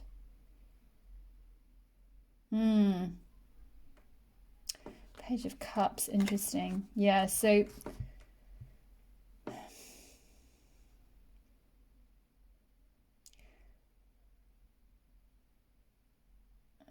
there's like a denial of emotion here. It's interesting, in this particular deck, she's facing away from, she's not facing us, she's not facing the reader, and she's looking down. She's holding a cup, cups being symbolic of emotion and what's emotionally fulfilling, and she's holding a cup, but she's very young. I sense for my pile 3, some of you might be quite young, which is why I picked up some of you might be at school or at university, or you've gone back to school or uni, or looking back at studying something again, or choosing some path that would bring you emotional happiness, cups, but I feel like with this darkness under here, there's something that's holding you back, whether it's like, I'm hearing possibly a parental figure, or so you could well be, this Queen of Swords could be someone else in your life, This could be you trying to get on with your craft or your artwork or your whatever it is that you make, beautiful creatives, pile threes. And this Queen of Swords person is in your head trying to make you choose a different path, or making you feel like you need to choose a different path because, this could be a mother figure or just someone in your life, teacher maybe, something like that. There's someone influential in your life that is making you feel like you need to go down a very logical linear path. That, just take the safe route, take the route that leads to the money and stability and all of that. But like, it's not gonna make you happy. I'm going to get a bit more. I'm just going to get a bit more because I just need a bit more of an indication on what's going on here. What's going on here for my pile threes? What's going on for my pile threes with this whole, the full, yeah. This is you. And you're on the precipice of this beautiful new journey. This is the first card in the major arcana in the tarot. So this is where the protagonist sets off on his journey, and he's just, all he's got is a little bird guiding him, his intuition, or the feminine, a knapsack with not much in it, a flower, and he's off, and this is you're on the verge of a new beginning of a precipice. But I'm hearing, instead of embracing that like carefree, you don't know what you're going to face, but that's okay, you'll deal with it as you come to it kind of energy. You're focusing on sort of the like whoever this Queen of Swords person is in your life is sort of saying you're being foolish to follow that path for some reason. You're foolish to go down that. What can my pile threes do to balance this out? What do we need to do? What does the pile threes need to do to balance this out? Where can they find balance? King of Pentacles, yeah, absolutely. It's what I said. You can make money. It's not either or. It's not a Two of Swords. It's not, oh, if you go down this foolish path, this crazy path, you'll end up destitute. Like, yeah, sure, you might feel happy, but you're not going to make any money. You're not going to have any stability. You're not going to be able to pay the bills or whatever. That's just crazy going, following your intuition, going towards the moon, symbolic of the feminine, of the intuition, the creativity, the creative force. But, we've got King of Pentacles here under Six of Pentacles. Like I said, it's not either or. Your creative self, what you're intuitively creating, whatever it is. Some of you might be literally artists. You might be painters or something. If you keep doing it and master it, eventually you will get to your Six of Pentacles. You will be King of Pentacles. Which is, Pentacles, money. Again, look how many Pentacles you've got. So you've got two swords. Interesting. You've got two swords and three Pentacles cards. One cups. Only one cups here. But there's definitely a sense of like, with the King of Pentacles being here, it's like, this is what you need to balance out. You need to trust that the money's going to show up. That you're going to have the stability anyway, that you've got to set off on this journey. You can't be held back by this Queen of Swords, whether that's internally within you, an inner Queen of Swords, or this is an actual person in your life. Hopefully not a mother figure, but, many of us have mother figures who are like this, who are, more programmed in the masculine, perhaps, or the shadow masculine way, I should say, not in the masculine way, but in the shadow masculine way of like, just, you know, stick to logic, stick to what you know, stick to what's safe and been done and will lead to wealth and stability. Don't trust the creative self. Don't trust the and it is sort of done from protection and love. I don't sense it's from a maliciousness, but it's just a bit misguided advice, and you need to ignore it, basically. Obviously take everything with a pinch of salt, and definitely, I'm not saying like go out there with like, as much as like this fool, he's got his knapsack on here with hardly anything in it. It's not to say like, oh, you don't need anything and like just survive on nothing. Like, no, you've still got to obviously survive and pay your bills and things like that. But it's just kind of saying, if you're trying to decide between two different paths, for example, say you're looking at studying something like, I don't know, maybe law or becoming a doctor or something like that, that's like very, like, you do say 3 or 4 years in college or whatever. Was a lot more for those two things, but you know what I mean. Like, you do X amount of years in college, and then afterwards you do like an internship or something, and then you go and get a job at a whatever type of company, and then you do that for X amount of years, and it's very sort of step by step linear, and you can kind of see the path. You can see where it leads. Where it leads. You're going to get secure income from it. What your future's going to look like. And that's safe and stable. But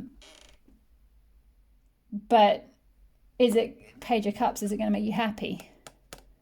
This girl here does not look terribly happy. You want to be in this full energy. You're setting off on this new journey. And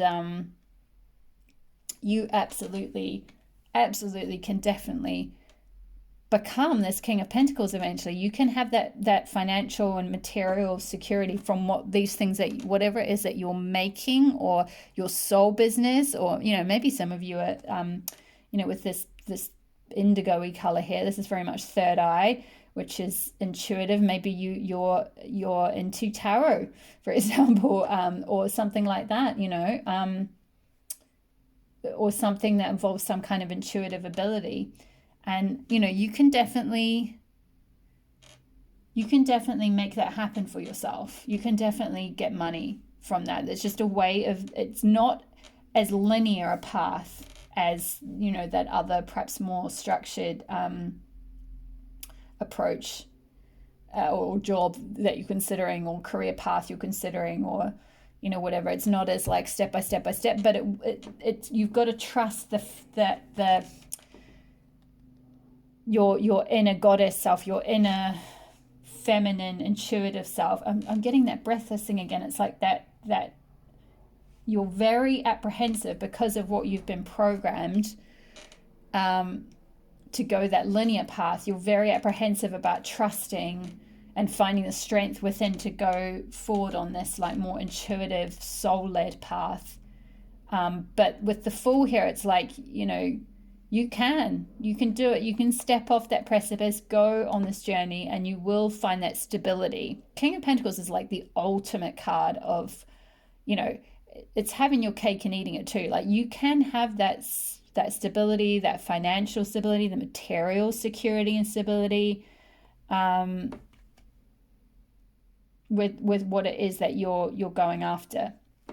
So I would strongly encourage you to follow your gut instinct on that, and not go down the logical path of what looks tried and true and tested and is the comfortable route towards material success or financial success or whatever. Because I feel like you'll be a lot happier if you're in control of that, and you're making your own money your way, intuitively. And yeah, it might be a bit more hairy, it might be like, oh, I'm like the Fool, like I'm jumping off a mountain. It feels like jumping off a mountain, but the rewards will be so much better. Okay, I'm gonna pull an archetype card from the Kim Kranz archetype deck for you. Wow, the womb and the offering. Okay, I'm going to take both of these. So yeah, the womb is literally all about, yeah, I feel like for some of you there is a mother thing going on. With this Queen of Swords, there's some kind of what you've picked up from the womb, or like what you've been programmed from childhood, is like you're this like little pill here, but there's this sort of mother energy kind of encapsulating you, sort of holding you in this kind of space, and you need to kind of like break out of that and be this like full person in order to like really come into your true self and have the strength to be who you really are. Yeah, there's a sense of like with the womb, it's like there's a little bit of that staying in the comfort zone of being in, staying with what you know, staying with what you've been programmed or trained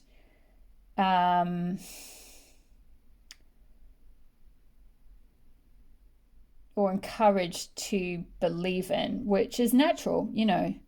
My gosh, don't feel like this is a sort of telling off or anything, because it's just that is completely what we as humans is. And for some of you, I sense you are quite a bit younger, so you know that is really normal if you are quite young. And I mean, even if you're not, it takes many of us many years to slough off the parts of ourselves that we've inherited organically from our parents, you know, and they raised us the best they could with what they knew.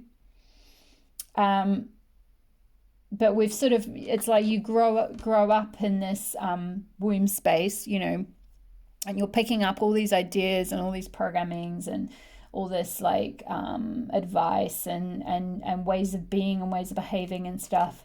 And it's like it's necessary for you to go outside of this triangle. Now you've got to kind of, it's like a rebirth, like you've got to kind of birth yourself. You've got to have the strength here to birth yourself and like go on this journey as the Fool, so that you can find your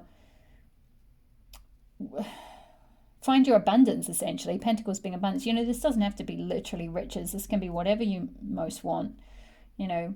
Maybe it is money and things. I feel like that is the kind of priority for many of you, but you know, that might be love, it might be, you know, some kind of beautiful relationship, or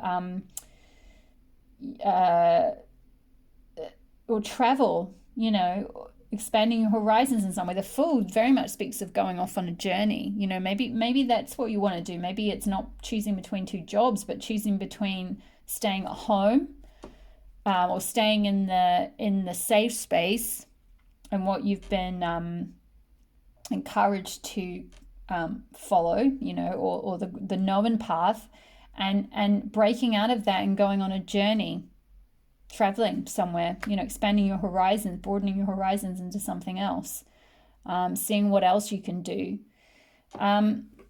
And with the offering, so that's something to balance out within yourself, is that sort of perhaps shadow feminine side of like the need to stay safe and the need for like materialism and material security and stability, and still, yes, definitely taking care of yourself, obviously taking care of your survival needs for sure. We're not denying that you need to do that.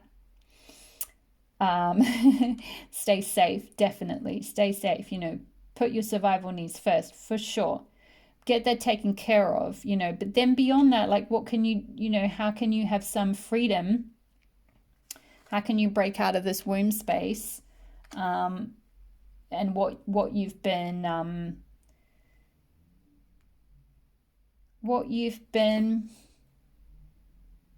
primed to expect for your life, and go after something a bit different. What's the offering, you know, with the again, look at this, the moon, the crescent moon here and the crescent moon here. One sword is pointing towards the moon, the other sword is pointing away from the moon, and this offering, this arm is pointed towards the moon. The moon is very symbolic of the feminine, you know. The moon rules, the moon rules our cycles, and the sun is, the sun with Leo here is symbolic of the masculine. So what is the moon calling you towards? What is the offering that the divine feminine or that the moon is calling for you to step into? And it's about finding that balance, you know. This is a reading about balance. So how can you balance that need for the sort of safety and security and stability that you've been primed to and encouraged, and perhaps rightly so. Maybe your parents had a very difficult background with money or something, or you know, they just want you to be safe, and they don't understand what it is that you do in this, whatever, if it's a creative thing or a intuitive business or a something, you know, I'm sensing maybe something quite witchy with a cat, or like, you know, like tarot or crystals or some kind of craft or something, and they don't really understand that, or they don't understand how you could monetize that, or how you could find, you know, stability, have enough, more than enough money. They feel like you'll be sort of begging, maybe. So maybe it's coming from, you know, it is coming from love for sure, but a little bit maybe misguided, or a little bit, you know, from a fair place, from a scarcity place, rather than trusting that, you know, you've got these talents for a reason.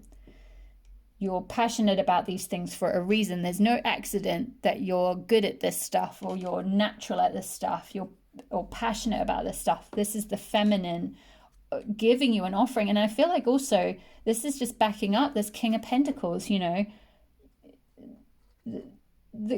You'll be offered something. If you go down that path, you will receive your offering. This is not just sort of a pie in the sky thing. Like, you know, if you follow your innate skills and talents and this more intuitive path, whatever it is, you'll be offered something. You'll get there'll be an offering within that. Yeah. Okay, so I'm gonna leave the whoops, I'm gonna put these here so you can actually see them. There we go.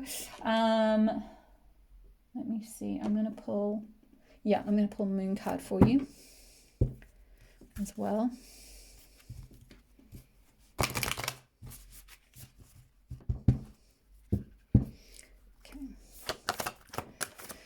And we have a Moon card for my beautiful power threes.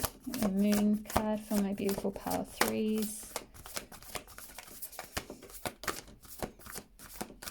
Maybe not. Let's try that again. A Moon card for my power threes. There we go. Whoa. Yeah, wow. Okay, so we've got Leo. So double lion here, double Leo energy, double sun. Lion, strength, pride, solar plexus energy, shining your light, putting yourself out there. Don't let pride get in your way. Full moon in Leo. So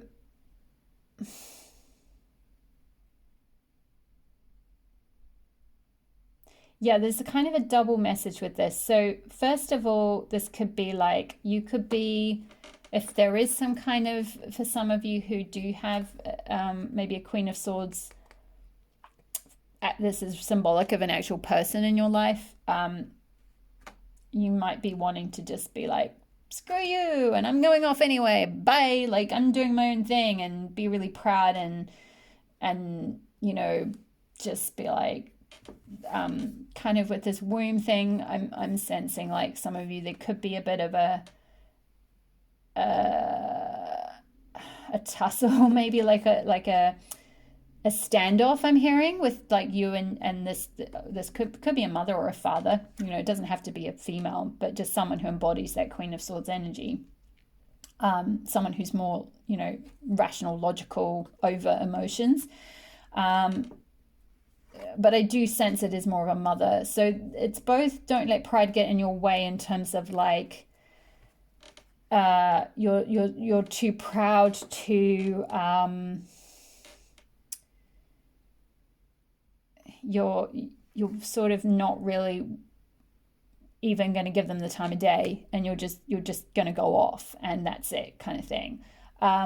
where what I'm sensing is that even though their guidance might be a little bit perhaps misguided, it's not coming from a malicious place. So like literally don't let pride get in your way, in terms of like you can still go after what you want to go after, your own business or your own creative projects or whatever, without being kind of too proud.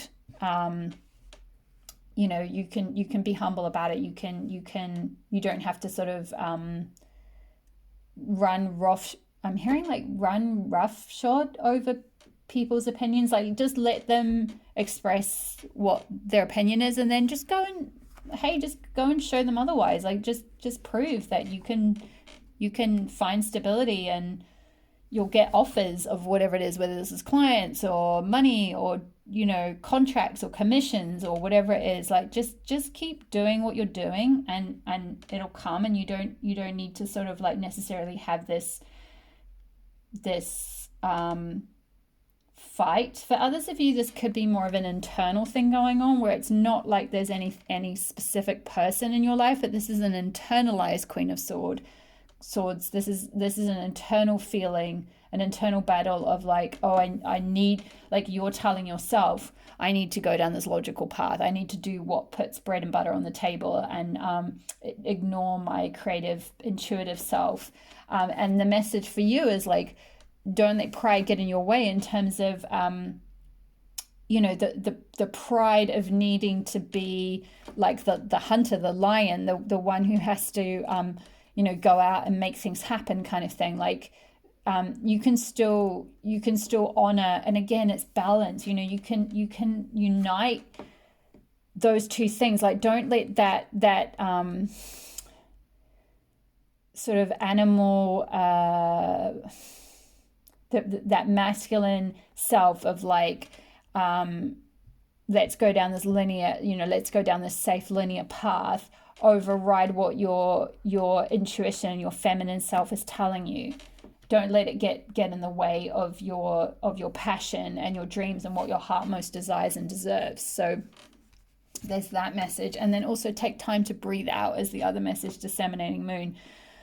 Whew, so yeah, because I definitely have felt like from the beginning of this reading, there's this very, like, I felt as soon as I started channeling your energy, it's like almost very breathless, like you're very apprehensive. It's like you're pushing to make something happen, like whether it's a job or a business or figure out, this career path or something. And I'm just getting this sense of like, just breathe out a little bit, like just take a little bit of time with this disseminating moon. This is like the waning moon as it's coming down from being a full moon. And so that's the kind of energy you need to be in, is not like that sort of full blown amped up kind of proud puffy lion energy, and just like just come out to earth. Just ground a little bit, ground into Mother Earth's energy, breathe out a bit, just take some time to breathe out, and you'll find the strength, you'll find the strength to do what it is that you need to do. But you, at the moment, you kind of can't, because it's like you can't inhale anymore because your breath is full. Like you're like there's like nervousness and kind of apprehensiveness and like kind of fear of making the wrong decision, I think, with this Two of Swords. And you just need a little bit of time out. So just give yourself a breather before you jump on any bandwagon either way, whether this is making a big commitment to go down, perhaps that more logical, safer path, or turning something down that is logical and safe to go and pursue, your dreams.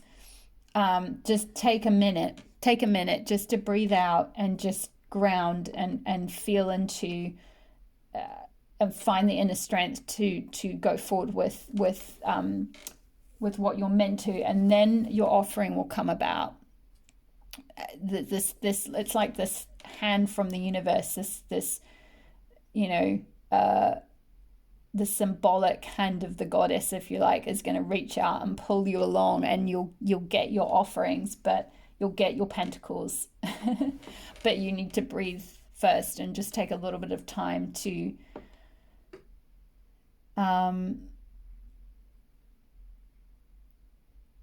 work through those fears, I'm hearing. So there's definitely some apprehensiveness, and it's like you're not going to be able to magnetize these, the money or support or the offerings, or whatever this is, or the travel or the relationship or whatever it is you're stepping off this precipice into. You're not really going to be able to fully bring it to its grounded conclusion, its fullest manifestation, King of Pentacles. If you don't take a bit of time to breathe, and just ground some of that energy, and sort of start pulling down some of those creative ideas and making them manifest first. There's a little bit of sort of nerves and apprehensiveness and fears there that just need to be balanced, basically. Mind, actually, it's not so much for you, for this power, it's not so much balancing your mind with your heart as balancing I'm hearing like you're like balancing spirit with matter, in terms of balancing your like inspiration and the ideas that you get through with like form, in terms of taking the time to breathe out, to bring them into an actual material, physical form. I hope that makes sense. I definitely felt with this pile, you're for sure a very creative pile. You might not feel that now, especially if you're being pulled or encouraged or primed to go down a very logical path. You might not even realize how creative you are, but there is this creative aspect to you that needs to kind of come out perhaps a bit. Yeah, I'm just breathe. Take a really deep breath in and a really deep breath out. There's just this fear of like not having your needs met or something. I'm just gonna pull an Aboriginal Goddess card for you guys as well. I'm doing more Oracle cards because I just feel like there's a little bit more guidance that might help for this pile. I have some more Goddess guidance for my pile 3s. I have some Goddess guidance for my pile 3s. Here we go. Sacred learning. Wow, yeah. Third eye chakra. Sacred learning. So I feel like there's definitely a sense of there's going to be some learning, but it just might not be the kind of learning you're used to, or there's this fool's journey you've got to go on, but it's not a journey of the mind or a logical one. It's an internal one. It's an intuitive one. It's this purple third eye energy. Third eye governs your intuition.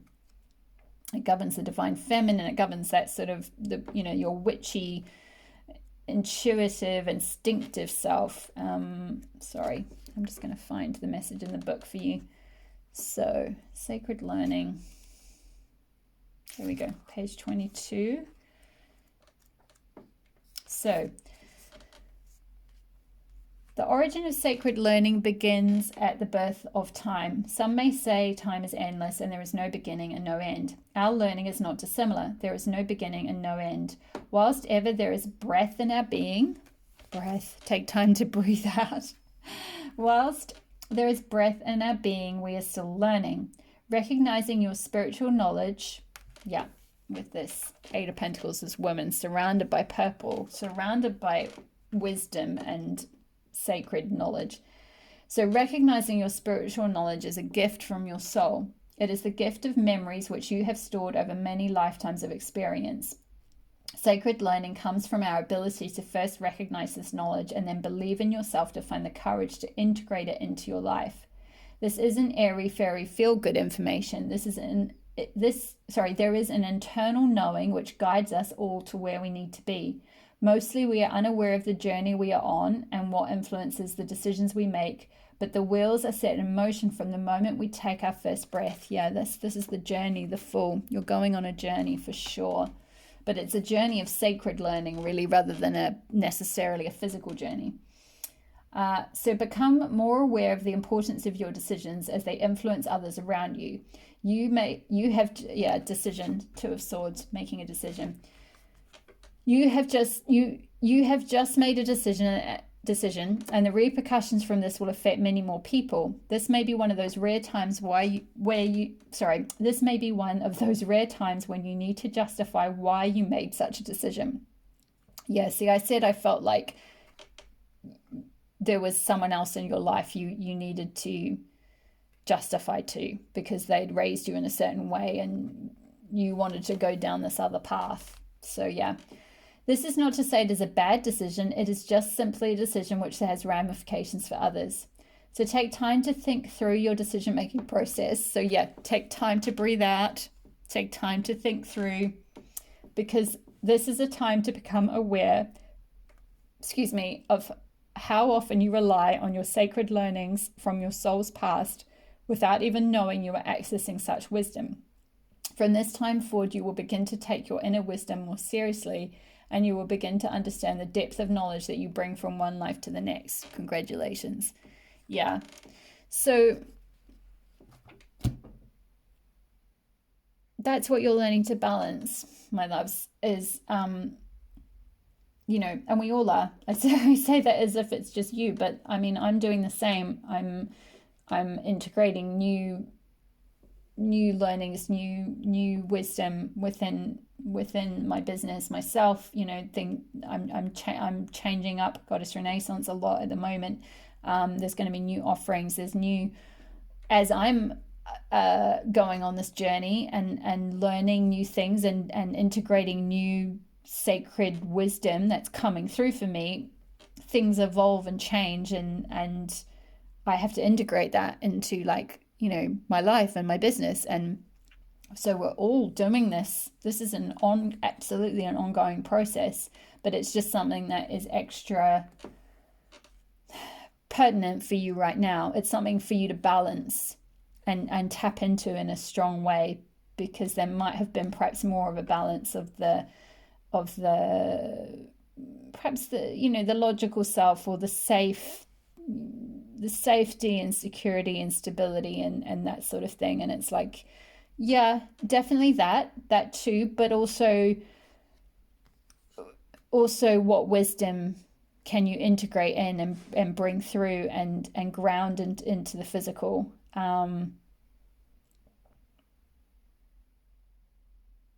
Yeah, I think that's it. I feel like that's it. So I hope that resonated, beautiful souls. Gorgeous, gorgeous, gorgeous, creative, lovely bunch that you are, top threes. Please let me know in the comments below if it did. Please subscribe if you haven't already. I would love to have you join the Goddess Renaissance tribe or group or family or whatever you want to call it. It's a pleasure to have you here. Thank you so much for listening and for watching. And all the best with this beautiful journey that you're going on, and this Libra season of finding balance and harmony within yourself to manifest what it is that you most want. And all the best with that. And all my love. Take care. Bye.